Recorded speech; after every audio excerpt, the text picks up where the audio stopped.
Okay, now we will discuss harmony in nature, प्रकृति में व्यवस्था। तो हमने देखा कि डिज़ायर क्या है, हैप्पीनेस। हैप्पीनेस कैसे आएगी, हारमोनी में रह के। हारमोनी में कहाँ रहना है, तो जहाँ जहाँ हमारा एक्सपेंशन है। तो देखें हमारा एक्सपेंशन कहाँ कहाँ है, तो 4 जगह है, ह्यूमन बीइंग, फैमिली, सोसाइटी और नेचर एक्सिस्टेंस।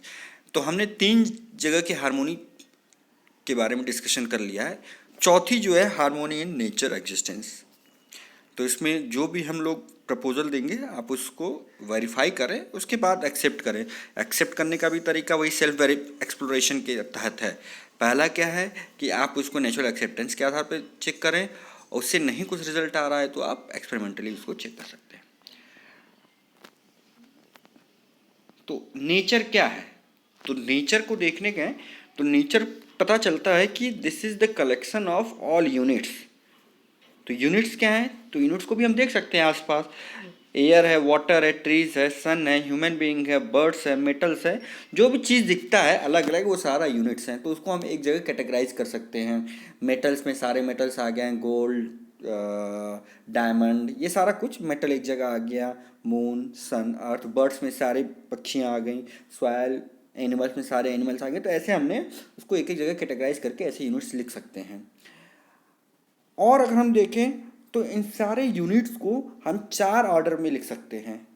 तो ध्यान से देखेंगे ना, 4 ऑर्डर क्या है, तो 4 ऑर्डर है प्राणिक order, physical order, human order और एनिमल ऑर्डर। प्राणिक ऑर्डर का मतलब प्राण अवस्था, जिसमें प्लांट्स एंड ट्रीज आएंगे।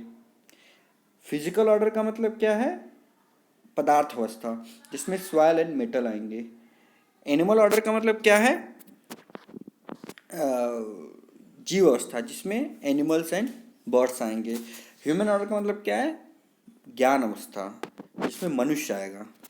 ठीक है, तो all units can be classified into 4 order. फिर देखेंगे ना, तो इसमें जो प्राणिक ऑर्डर है और फिजिकल ऑर्डर है, ये एक दूसरे के पूरक है, परस्परता के पूरकता के संबंध में है। तो क्या परस्पर पूरकता है, तो देखेंगे कि जो जरूरत फिजिकल ऑर्डर को प्राणिक ऑर्डर से मिलता है वो उससे ले लेता है, और जो जरूरत प्राणिक ऑर्डर को फिजिकल ऑर्डर से होता है वो उससे ले लेता है। यानी ये एक दूसरे की परस्पर पूरकता के संबंध में है। सिमिलरली प्राणिक ऑर्डर, एनिमल ऑर्डर और फिजिकल ऑर्डर, इन तीनों को देखें तो तीनों एक दूसरे के परस्पर पूरकता के संबंध में हैं। तीनों एक दूसरे का हेल्प करते हैं। They is cyclic, interconnected, interdependent. They work as a mutual fulfillment. The outcome of this 3 are mutual fulfillment. Every unit is enriched, सारे यूनिट्स एनरिच्ड है। लेकिन जैसे यहाँ पे चौथा ऑर्डर आता है, ह्यूमन ऑर्डर, तो ये बाकी के 3 ऑर्डर से, फिजिकल ऑर्डर, प्राणिक ऑर्डर, एनिमल ऑर्डर से सब कुछ ले लेता है। लेकिन जब फिजिकल ऑर्डर, प्राणिक ऑर्डर और एनिमल ऑर्डर को देने की बात आती है तो वहाँ क्वेश्चन मार्क है कि पूरा कर पाता है या नहीं कर पाता है। तो आप आसपास सारी जितनी घटनाएं हो रही हैं आप उसको देख सकते हैं, तो पता चलेगा कि जो मानव व्यवस्था है, वो ज्ञान व्यवस्था अवस्था जो है, वो इन तीनों के डेवलपमेंट में हिंड्रेंस पैदा करता है, ऐसा हम कह सकते हैं। तो हम चारों लेवल को देखेंगे क्या क्या है, 4 ऑर्डर को देखते हैं क्या क्या है। तो इसमें कह रहे हैं कि हार्मोनी नेचर में देखेंगे तो 4 अवस्थाएं क्या क्या है, फिजिकल, प्राणिक, animal and human, first column. Second column, उससे रिलेटेड यूनिट्स क्या क्या हैं। तो फिजिकल ऑर्डर की बात करें तो उसके यूनिट्स हैं मिट्टी, धातु, सॉइल, मेटल। प्राणिक के प्लांट्स एंड ट्रीज, एनिमल के एनिमल्स एंड बर्ड्स, ह्यूमन के ह्यूमन बीइंग, ये सारा कुछ है। Now we will discuss the activities related to this 4 orders. So physical order की क्या एक्टिविटी है, तो वहाँ पे फॉर्मेशन और डिफॉर्मेशन होता रहता है, संरचना, रचना और विरचना होती रहती है। प्राणिक ऑर्डर में देखें तो फॉर्मेशन, डिफॉर्मेशन के साथ साथ श्वसन और प्रश्वसन, रेस्पिरेशन का भी काम होता रहता है। तो जैसे देखें फिजिकल ऑर्डर में फॉर्मेशन डिफॉर्मेशन का मतलब एक एटम दूसरे से मिलकर कुछ बनेगा, दूसरा को अगर अलग अलग किया जाए तो कुछ और बनेगा। तो ऐसा कह रहे हैं ना कि यहाँ पे रचना विरचना का काम होता रहता है। प्राणिक में देखें ना, रचना विरचना के साथ साथ श्वसन प्रश्वसन भी चल रहा है। तो देखेंगे कि 2 अलग अलग टाइप के पौधों को मिला दें तो कुछ और बनता है, ऐसा हम लोगों ने बायोलॉजी में पढ़ा हुआ है।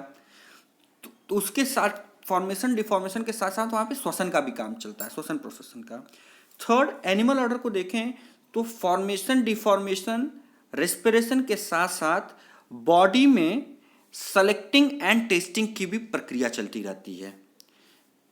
एनिमल में फॉर्मेशन डिफॉर्मेशन हो रहा है, श्वसन भी हो रहा है, उसके साथ साथ शरीर में बॉडी में चयन और आस्वादन की भी क्रिया चलती रहती है। वो कहाँ होती है क्रिया? मय में। तो हम कह सकते हैं कि एनिमल में भी मय है।